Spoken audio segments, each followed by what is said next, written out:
Cube. Débat, opinion et analyse. Explore toutes les facettes de l'actualité.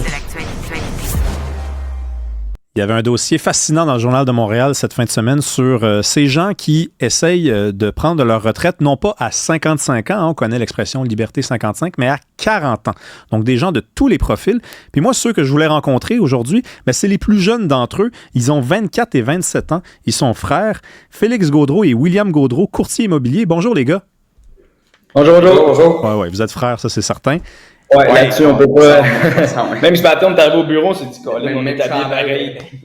Vous parlez en même temps, en plus, c'est merveilleux. Hey, non, mais c'est incroyable, votre histoire. Donc, vous, là, 24 ans, 27 ans, moi, j'en ai 30. Vous mettez de l'argent de côté parce que vous voulez arrêter de travailler à 40 ans. Est-ce que c'est ça, votre objectif?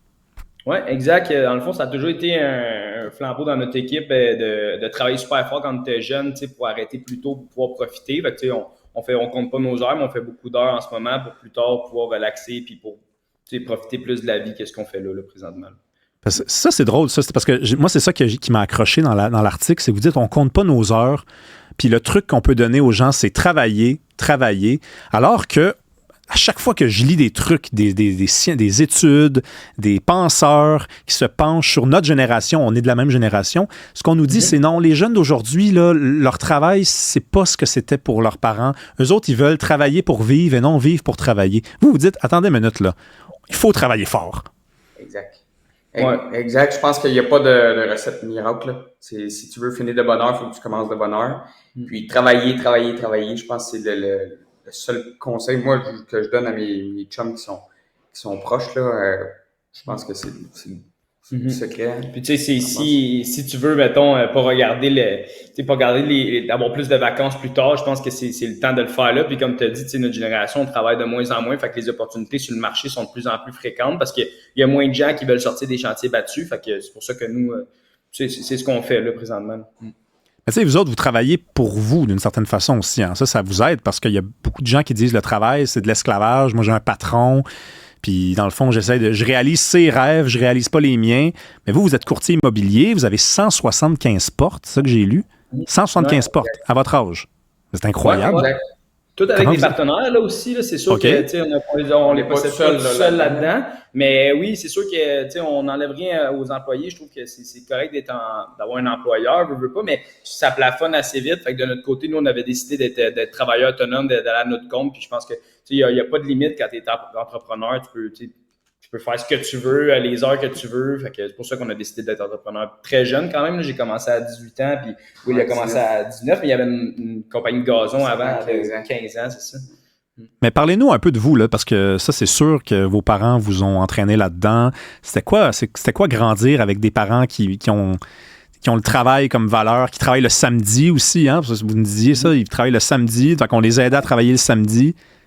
C'est assez intense, je te dirais. Nos parents, c'est des gens intenses, là. C'est du monde qui lâchent jamais la go, ils sont toujours sur la go, puis c'est des nouvelles idées, puis on travaille toujours des nouveaux projets. C'est sûrement ça qui nous a mis un peu dans le bateau, parce que je pense que depuis qu'on est jeune, on les voit travailler fort, là.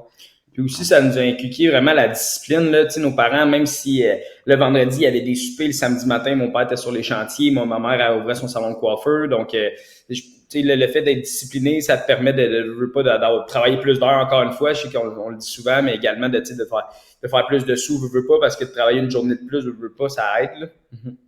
Là, évidemment, vous n'allez pas vouloir rentrer dans les détails. Je ne veux pas savoir combien vous faites. Vous dites que vous vivez avec 50 000 $ par année. Bon, ça vous regarde, là, le salaire que vous faites, mais concernant les épargnes, c'est quoi les trucs là, que vous pourriez donner à des jeunes de votre âge là, qui réussissent à sortir de l'argent de leur paye, mais qui ne savent pas exactement où le placer? L'immobilier. Selon moi, quand tu es jeune, t'achètes un premier bien, tu t'en sers comme levier pour en acheter un autre par la suite. Je trouve que c'est le meilleur scénario que tu peux pas faire. Un duplex, un triplex. C'est ça pour commencer, parce que ça permet de coller de l'argent. Puis ensuite, je pense que quand tu viens avec l'immobilier, peut-être de diversifier, d'investir un petit peu dans c'est sûr que nous, de ce côté-là, on laisse ça un professionnel, là, mais dans des fonds, dans la bourse, des affaires comme ça, pour pouvoir aller chercher une diversification de portefeuille. Là, nous, on a été longtemps juste dans l'immobilier, puis quand les taux ont monté vraiment beaucoup, ben là, on s'est rendu compte qu'il fallait se diversifier. Fait que c'est là qu'on a acquis 2 compagnies, puis qu'on a commencé à investir aussi en bourse. Donc, je pense que c'est important de se diversifier. Pas trop jeune, mais puis quand tu as été vraiment solide dans un domaine, ben après ça, de se diversifier avec la liquidité que tu as pour le reste. Oui, puis on va le préciser, vous n'êtes pas des conseillers financiers, fait que vous ne donnez même pas de conseils financiers. Vous dites une banalité, là, investir dans l'immobilier, puis c'est même pas vous qui placez votre argent, vous avez quelqu'un qui le fait à votre place. Donc, en fait, vous êtes vraiment. Oui, non, mais juste être certain, puisqu'on pourrait nous reprocher en ce moment de donner la parole à des gens qui ont de l'argent puis qui donnent des conseils financiers, mais c'est pas le cas. Moi-même, à la bourse, j'ai perdu, fait que je laisse ça dans les mains de quelqu'un qui connaît ça. Mais c'est merveilleux, ça. Je dois vous poser la question, parce que là, vous avez 24 et 27 ans. Moi, à votre âge, là, déjà à 7 heures le matin, je n'étais pas debout. OK? À 24 ans, mettons, là, 27 ans, ça m'arrivait d'être debout. Tu sais, j'ai vécu une jeunesse, je suis toujours jeune, mais je me suis amusé, j'ai voyagé, j'ai sorti d'un bar, j'ai essayé toutes sortes d'affaires, hein, on n'entrera pas dans les détails. Ça, là, est-ce que vous êtes capable de vivre ça, vous? Oui, on se prive pas. Là, c'est sûr que nos parents, encore une fois, ils ont été un super bon exemple pour nous. Ils ont toujours dit si t'es capable de fêter, t'es capable de rentrer. Fait que même si on sortait, on sort encore, là, dans mon cas plus, oui, un peu moins. Puis on rentre le matin, puis on essaie de, il veut pas la journée est plus tough, mais on continue à travailler parce que c'est ça la discipline qu'on s'est inculquée. Puis à date, ça porte fruit. Fait que non, on se prive pas. Les deux, on a voyagé aussi un petit peu, mais c'est sûr qu'on peut pas partir en backpack pendant 1 mois, 2 mois. On a trop de responsabilités pour l'instant. Donc, mais oui, on fait des petits voyages par-ci par-là. Mm-hmm. Oui, puis vous avez de la volonté. Hein? Vous voulez le dire, là, ça t'arrive de sortir. Puis là, tu es un peu magané, mais tu t'en vas t'occuper de tes portes, de ton entreprise. Puis tu as un objectif, c'est d'arrêter de travailler dans 15 ans. Ou en tout cas d'avoir la possibilité de le faire. Fait que ça te donne une force que la personne qui est en lendemain de brosse classique n'a pas. Parce qu'elle se retrouve devant sa vie, très, très banale. Mais vous avez des objectifs, mais c'est très rafraîchissant, en tout cas, de rencontrer des jeunes qui travaillent, qui disent, regarde, là, il n'y en a pas mille et un miracles, mille et une solutions. Il faut juste travailler, mettre de l'huile de coude, comme diraient nos grands-pères. Merci beaucoup, William et Félix Gaudreault, courtier immobilier. On lâche pas, puis je vous le souhaite, votre retraite à 40 ans. Merci à toi. Super fin. Bonne journée.